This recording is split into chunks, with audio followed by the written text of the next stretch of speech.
At that exact moment, Rachel was sitting at the end of her dining table, while her husband stood across from her, begging her not to open the front door. His phone was in her hand. A suitcase was waiting beside her chair, and on the other side of that door stood a woman Rachel had never met, a woman who claimed to know the truth about the last 8 years of her marriage. But to understand why one message destroyed everything Rachel believed about her husband, we need to go back 48 hours. Rachel and Daniel Harper had the kind of marriage people admired from a distance. They had been together for 11 years and married for 8. They lived in a quiet neighborhood outside London, owned a comfortable 3-bedroom house, and had a 7-year-old daughter named Lily. Daniel worked as a regional sales director for a medical equipment company. His job required frequent travel, late meetings, and occasional weekends away. Rachel worked from home as a graphic designer, which allowed her to organize most of her schedule around Lily.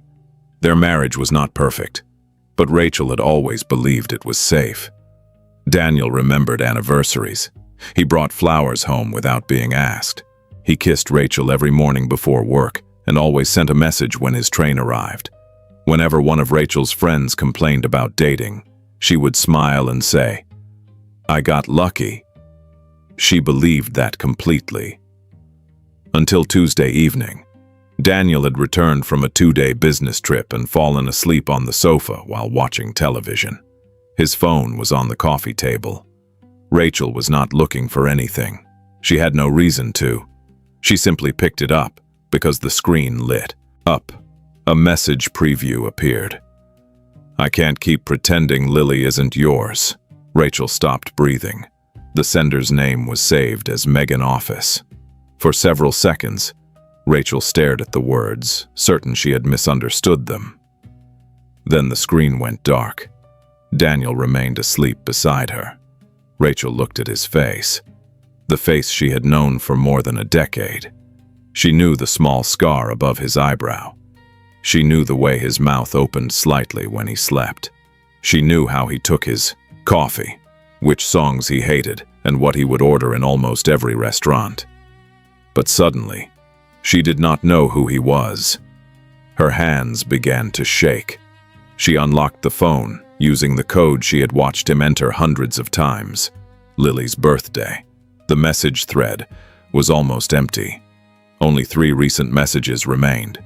The first was from Daniel. "You promised never to contact me again." The second came from Megan. "That promise was made before I saw her photograph." And then the message Rachel had already read. "I can't keep pretending Lily isn't yours." Rachel's stomach turned. Lily was asleep upstairs. Her daughter. Their daughter. At least that was what Rachel had always believed. She opened the contact information. Megan had no profile picture, no surname, no company email, only a mobile number. Rachel searched through Daniel's other messages but found nothing unusual. She checked his photographs, deleted folder, and emails. Everything looked normal. Too normal. Daniel moved suddenly. Rachel nearly dropped the phone. "What are you doing?" he asked, his voice thick with sleep. She turned the screen towards him. The color left his face. Rachel had known Daniel long enough to recognize surprise. This was not surprise. It was fear. "Who is Megan?" she asked. Daniel sat upright. "Rachel, let me explain." The sentence told her everything before he said another word. "You know her." "Yes. Who is she?" Daniel looked towards the stairs. "Not here. Lily is asleep. Please lower your voice." Rachel stood. "Who is Megan, and why is she saying Lily is yours?" Daniel rubbed both hands over his face. "She worked with me years ago." "How many years ago?" "Before Lily was born." Rachel felt the room tilt. "Did you sleep with her?" Daniel did not answer quickly enough. Rachel stepped away from him. "You did. It happened once." The most destructive words in a marriage are often the smallest. It happened once, as though betrayal became harmless when it was limited to a single night. Daniel stood. It was during that conference in Birmingham. We had been arguing for weeks. You said you were not sure you wanted to get married. We were engaged. I know. How long before our wedding? Daniel looked down. 4 months. Rachel pressed one hand against the table to steady herself. You married me, knowing you had cheated. I ended it immediately. Did she become pregnant? No. Then why is she talking about Lily? Daniel looked confused. I don't know. You expect me to believe that? I haven't spoken to Megan in years. She messaged me 3 days ago. And you deleted everything else. I panicked. Rachel felt something inside her break. Not loudly, but completely. Daniel moved towards her. I was going to tell you. When? I didn't know how. You had 8 years. Daniel reached for her hand. She pulled away. Do not touch me. That night, Daniel slept in the guest room. Rachel did not sleep at all. She sat beside Lily's bed and watched her daughter breathe. The message replayed in her mind. I can't keep pretending Lily isn't yours. What did that mean? Was Megan claiming Daniel had another daughter? Was Lily connected to this woman somehow? Or was the message designed to destroy them? At 6 the next morning, Rachel called the number. A woman answered after the 3rd ring. Hello? Rachel could barely speak. Is this Megan? There was a pause. Who is this? My name is Rachel Harper. The silence lasted so long that Rachel thought the call had disconnected. Then Megan whispered, You found the messages. What did you mean about my daughter? I cannot explain this over the phone. You will explain it now. Daniel hasn't told you anything. He admitted you slept together. Megan released a breath that sounded almost like a laugh, but there was no humor in it. He still thinks that is the secret. Rachel tightened her grip on the phone. What does that mean? Meet me tomorrow, alone. No, Rachel, there are things you need to see. Tell me what you meant about Lily. Megan's voice became quiet. I meant exactly what I wrote. Then she ended the call. Rachel stood in the kitchen, unable to move. Daniel entered moments later. Who were you talking to? Rachel looked at him. Megan. Daniel's expression changed immediately. What did she say? She wants to meet me. You are not meeting her. The force in his voice surprised Rachel. You do not get to tell me what to do. She is unstable. You slept with her. That does not mean you know her. And apparently, neither do I know you. Daniel stepped closer. Rachel, listen to me. Megan tried to contact me years ago. She became obsessed. Whatever she tells you, it will be designed to hurt us. Why would she mention Lily? I don't know. But Daniel would not meet her eyes. Rachel noticed, and once she noticed, she could not ignore it. You know something. No, you are lying. Daniel's phone rang. He looked at the screen and declined the call. Rachel had only seen the name for a second. Dr. Patel. Who is that? Someone from work. Doctors do not usually call sales directors at 7 in the morning. Daniel placed the phone in his pocket. I need to get Lily ready for school. Rachel blocked the doorway. Who is Dr. Patel? Daniel closed his eyes, and in that moment, Rachel understood that Megan was not the only secret hidden inside her marriage. By that afternoon, Rachel had decided to meet her. The following evening, she drove to a small cafe near the river. Megan was already waiting. She was not what Rachel expected. She looked tired, rather than dangerous. She was around 40 with dark hair pulled into a loose knot and a thick envelope resting on the table. You look like him, Megan said. Rachel sat down. What? When you are frightened, You both tighten your jaw in the same way. Rachel's skin went cold. Stop speaking in riddles. Megan pushed the envelope towards her. Inside was an old photograph of Daniel standing beside Megan. Megan was heavily pregnant. On the back, a date had been written. 8 months before, Lily was born. Rachel stared at it. Daniel had said Megan had never been pregnant. There is more, Megan said. Rachel removed a birth certificate. The child's name was Emily Grace Cole. Daniel Harper was listed as the father. Rachel looked up. Daniel has another daughter? Megan's eyes filled with tears. He had another daughter. Had.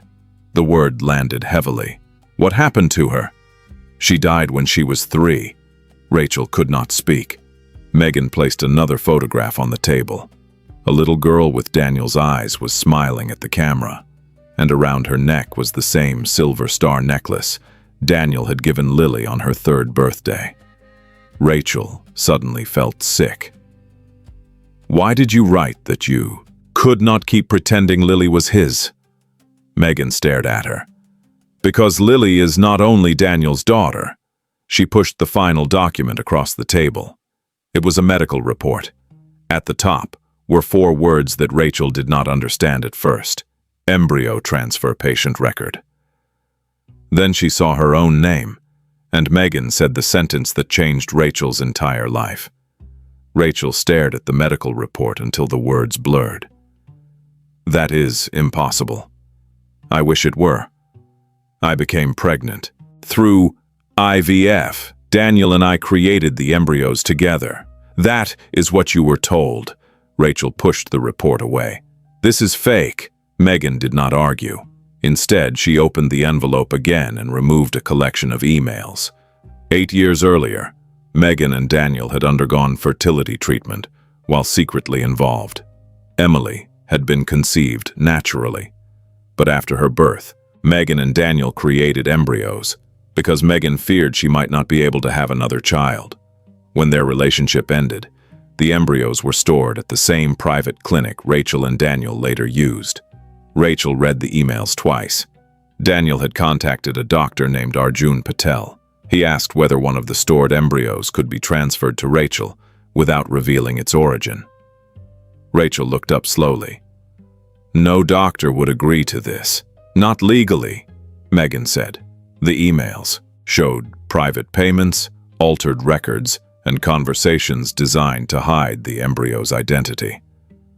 Rachel's throat tightened. Why would Daniel do that? Megan looked towards the window. After Emily died, he became obsessed with having another child connected to her. Rachel felt as if the air had disappeared from the cafe. Daniel had carried the grief of another daughter into their marriage. He had used Rachel's body to bring that child's biological sibling into the world. Without asking, without telling her, without giving her any choice. Is Lily biologically yours? Rachel whispered. Megan nodded. And Daniel's? Yes. Rachel stood so quickly that her chair fell backwards. People turned to look. Megan reached for her. Rachel stepped away. You knew. Not at first. How could you not know? I believed the embryos had been destroyed after Emily died. Last month, a former employee from the clinic contacted me. She had kept copies of the records because she was afraid of being blamed. Rachel pressed both hands against her face. Every moment of Lily's life flashed before her. The pregnancy, the first scan, the difficult birth, the sleepless nights, Lily's first word, her first day of school. None of those memories felt false. But the story beneath them had been built on a lie. I am her mother, Rachel said. Megan's expression broke. I know. Do you? I am not trying to take her.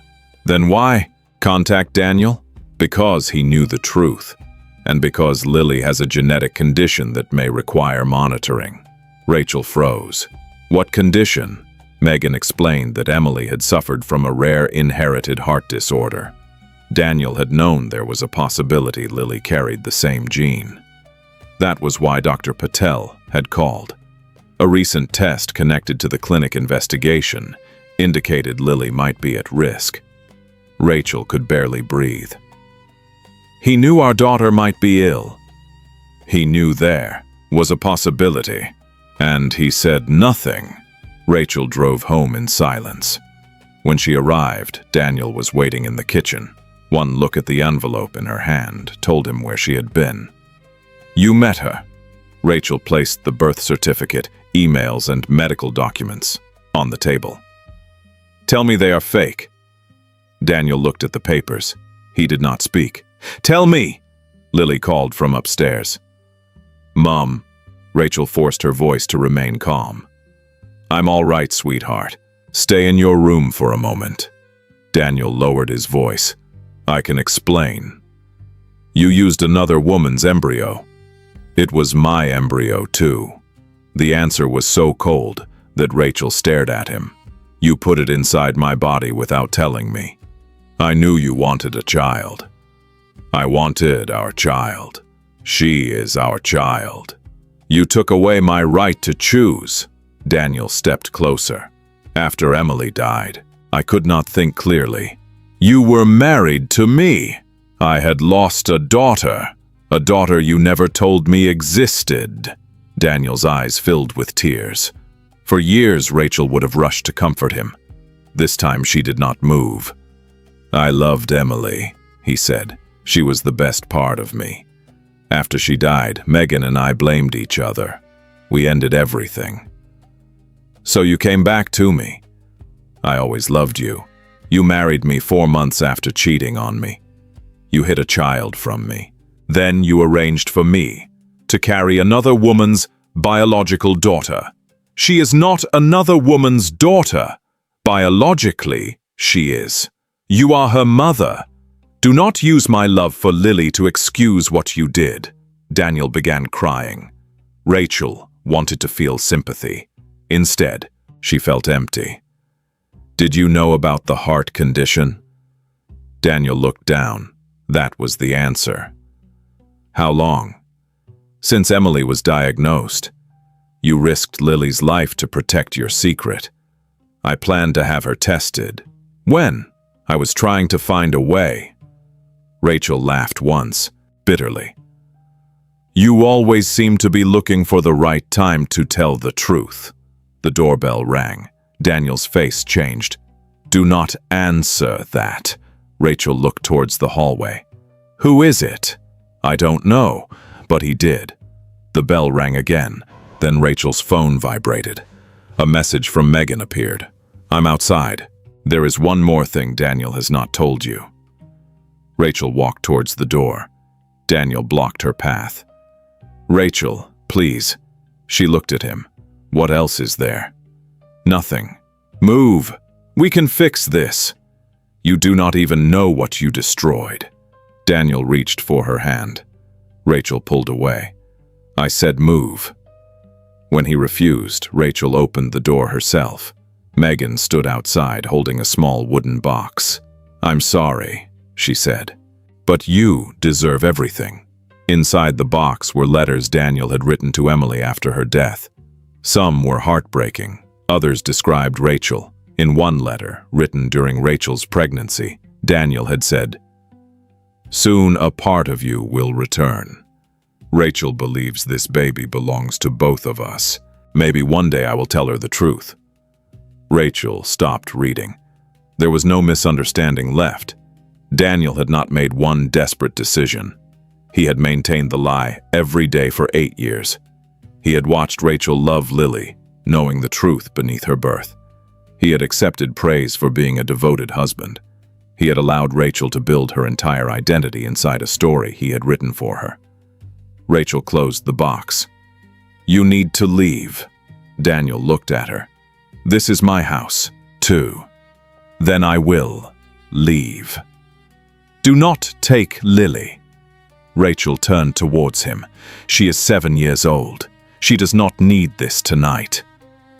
I am her father. And I am her mother. Megan lowered her eyes. Daniel looked between both women. For the first time, He seemed to understand that he was no longer controlling the story. Rachel packed one suitcase. She took Lily to her sister's home and told her only that Mum and Dad needed time apart. The medical tests began the next morning. Lily carried the gene associated with Emily's condition, but doctors discovered it early. With regular monitoring and treatment, her chances of living a healthy life were excellent.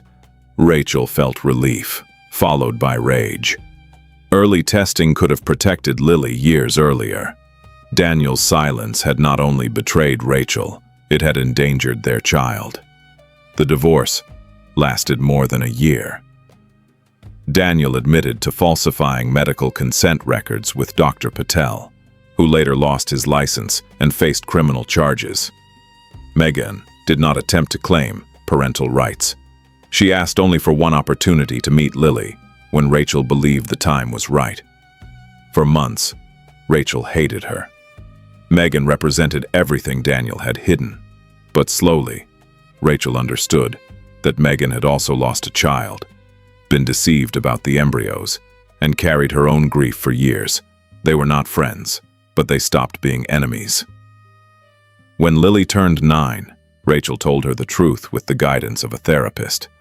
She explained that families were sometimes created through complicated circumstances, but love did not become less real because the beginning was painful. Lily asked only one question. "Are you still my mum?" Rachel held her tightly. Nothing in this world could change that. 2 years later, Rachel stood outside Lily's school, watching her daughter run across the playground. Megan stood several feet away. It was the first time they had come together for a school event. Lily reached them and placed one hand in Rachel's and one in Megan's. The moment was not simple. It was not the life any of them would have chosen, but it was honest. And honesty, Rachel had learned, was worth more than the appearance of a perfect marriage. Daniel's message had shattered her life. But the truth did not destroy her. It revealed what had already been broken. For years, Rachel believed strength meant saving the marriage, protecting the family, and keeping every painful truth hidden behind a closed door. Now she understood something different. Strength was walking away from a lie. Even when the lie contained the life you loved, strength was rebuilding without pretending the damage had never happened. And motherhood was not defined by genetics, paperwork, or the choices of a dishonest man. It was defined by every night Rachel stayed awake beside Lily's bed. Every fear she carried, every sacrifice she made, every time she chose love after betrayal tried to turn her heart cold. One message had changed Rachel's entire marriage. But it did not change who she was. It simply forced her to discover that the woman Daniel had deceived was also strong enough to create a life where neither she nor her daughter would ever have to live inside someone else's secret again. Rachel, the embryo used to conceive Lily was never supposed to be yours.